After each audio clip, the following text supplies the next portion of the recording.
နော်ရဲ့မျက်နှာမှာဘာတွေလိုအပ်ချက်တွေရှိမလဲဘာ treatment ယူရမလဲဆိုတဲ့ဟာကိုဆရာမညွှန်ကြားတဲ့အတိုင်းပဲကျွန်တော်ပြုလုပ်သွားမှာဖြစ်ပါတယ်မင်္ဂလာပါမင်္ဂလာပါညီမလေးဟုတ်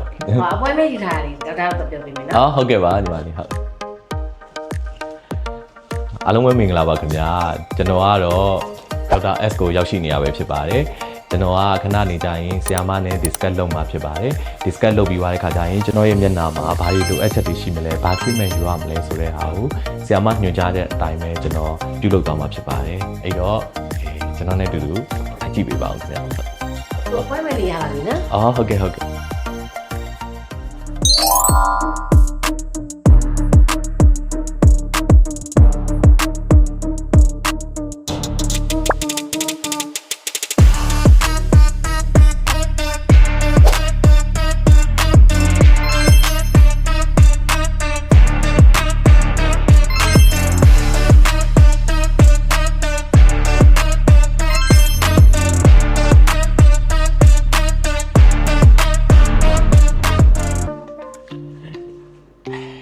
ဒီနေ့မှာတော့ကျွန်တော်က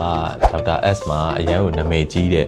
eye booster လေးပေါ့နော်ကျွန်တော်ဆီယာမနဲ့တိုင်ပင်ပြီးတော့ထိုးပြပါတယ်ပြီးတော့ကျွန်တော်ရဲ့နှစ်ဖူးလေးတွေကဒီနားလေးမှာဆိုလို့ရှိရင်ကျွန်တော်အရေးချောင်းလေးတွေစပြီးတော့ဖြစ်ချင်တယ်ပေါ့နော်အဲ့အတွက်ကိုလည်းကျွန်တော်ကဒါ botox လေးထိုးပြတယ်ပြီးတော့ကျွန်တော်ရဲ့ဒီပါပေါ့နော်ကျွန်တော်ရဲ့ဒီ jaw line လေးကိုပို့ပြီးတော့တိတိတတ်တာထင်ထင်ရှားရှားလေးဖြစ်ဖို့အတွက်ကိုကျွန်တော်ဒီပါမှာရှိနေတဲ့အစီလေးကိုချက်ရလေးဖြစ်အောင်ကျွန်တော် high food treatment လေးကိုကျွန်တော် down time မကြတဲ့ high food treatment လေးကိုကျွန်တော်ယူခဲ့ပါတယ်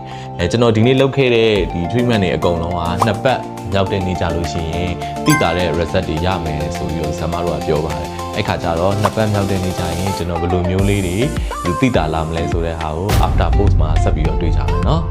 ဒီနေ့အတွက်ကိုကြည့်ရှုပေးကြတဲ့ပရိသတ်တွေအားလုံးကိုကျေးဇူးတင်ပါတယ်ခင်ဗျကျွန်တော်ယူခဲ့တဲ့ treatment တွေအားလုံးစိတ်ဝင်စားတယ်ဆိုလို့ရှိရင်ဒေါက်တာ S ကိုဒါရောက်လာခဲ့ဖို့လဲကျွန်တော်ဒီနေ့ကနေဖိတ်ခေါ်ပါတယ်အားလုံးကျေးဇူးတင်ပါတယ်တဒါ